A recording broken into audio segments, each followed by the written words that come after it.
Sarika madam, நீங்க சொல்லுங்க. இப்ப அங்கீகரிக்கப்பட்ட கட்சியா மாறிக்கீங்க. நாம் தமிழர் கட்சி முதல்ல 1.1 தொடங்குனீங்க, 8% வந்திருக்கீங்க. அது ஒரு பெரிய வளர்ச்சி. தொடர்ந்து இந்த வளர்ச்சி இன்னும் மேலும் வளருமா? வரக்கூடிய சட்டமன்ற தேர்தலில் என்ன மாற்றம் ஏற்பட போகுது? ராணிப்பேட்டை மக்கள் நாம் தமிழர் கட்சியினுடைய 4 வேட்பாளர்களையும் வெற்றி பெற வைத்தால் அந்த ராணிப்பேட்டை நாம் விரும்பும் ராணிப்பேட்டையாக மாறுமா? அதுக்கு என்ன திட்டம் வச்சிருக்கீங்க? நிச்சயமாக நாம் தமிழர் கட்சி வளர்ச்சியை நோக்கி போயிட்டு இருக்கக்கூடிய ஒரு கட்சி, அதல பாதாளத்துல வீழ்ச்சியை நோக்கி போயிட்டு இருக்கக்கூடிய ஒரு கட்சியை பார்த்து நீங்க இதை கேட்கணும்.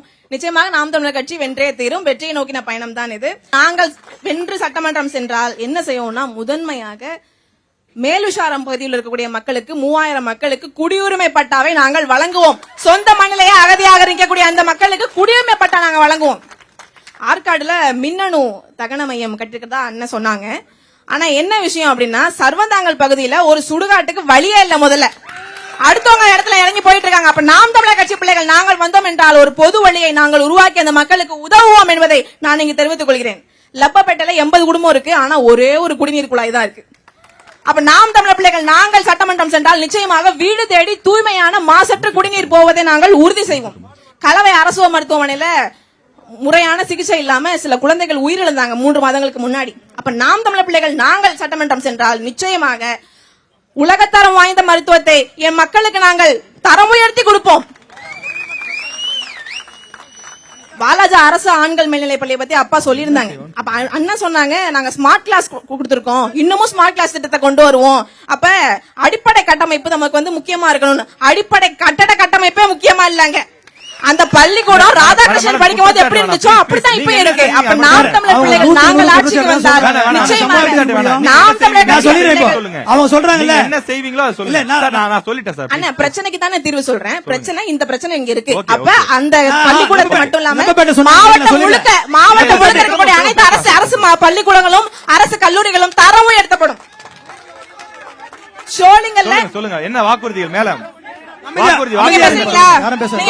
வரீங்களா? நீங்க பேசுறீங்களா? என்ன பிரச்சனை உங்களுக்கு? நம்பிக்கை இல்லையா? என்ன பிரச்சனை? என்ன பிரச்சனை உங்களுக்கு? அமைதியா இருங்க, அமைதியா இருங்க, அமைதியா இருங்க, அமைதியா இருங்க. உட்காருங்க. ஷோலிங்கர் நகரம் அப்படிங்கிறது விவசாயிகள் அதிகமா வாழக்கூடிய ஏரியா. அங்க 13-14 டிபிசி அமைச்சு தரேன்னு சொல்லி அந்த எம்எல்ஏ தேர்தல் வாக்குறுதி கொடுத்தார். ஆனா அதை அமைச்சு தரல. இப்ப விவசாயிகளை மதிக்க தெரிந்த நாம் தமிழர் பிள்ளைகள் நாங்கள் வந்தோம் என்றால் 13-14 டிபிசிகளை நாங்கள் அங்க அமைப்போம். அது மட்டும் இல்ல, ஷோலிங்கர் நீங்க உட்காருங்க.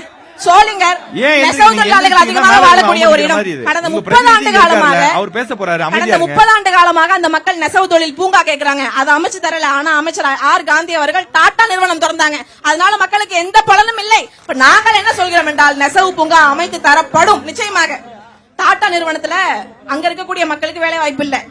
டாடா நிறுவனத்துக்கு எங்களோட நிலம் வேணும், எங்களுடைய வளம் வேணும், எங்களோட நீர் மாசுபடும், ஆனா எங்களுடைய காற்று மாசுபடுத்தும், ஆனா என் மக்களுக்கு வேலை வாய்ப்பு கொடுக்காது. இப்ப நாங்க என்ன சொல்றோம், படித்தவர்கள் படிக்காதவர்கள் அனைவருக்கும் வேலை, இங்கு படிக்காதவர்களே இல்லை என்ற நிலையை உருவாக்குவது எங்கள் அடுத்த வேலைங்கிறோம். நாங்க அதை செய்வோம். அரக்கோணம் இருக்கு இல்லையா, அரக்கோணம் ரயில் நிலையமும் வேலூர் ரயில் நிலையமும் போதை மெத்தப்பட்டமையினுடைய தலைமை கூடாரமாக செயல்பட்டு இருக்கு. போதையை அழித்தொழிப்போம். நன்றி நன்றி. வாக்குறுதி இன்னைக்கு நெல்லுக்கு ஆதார விலையாக 2555 ரூபாய் டன்னுக்கு தர ஒரு அரசாங்கம் திராவிட முன்னேற்ற கரும்புக்கு 3000 சார், அதெல்லாம் மக்களுக்கு எல்லாருக்குமே தெரியும், தெரிஞ்ச விஷயம். பல லட்சம் டன் அரிசி வீணா போனதும் இதே ஆட்சியில தான். பல லட்சம் டன்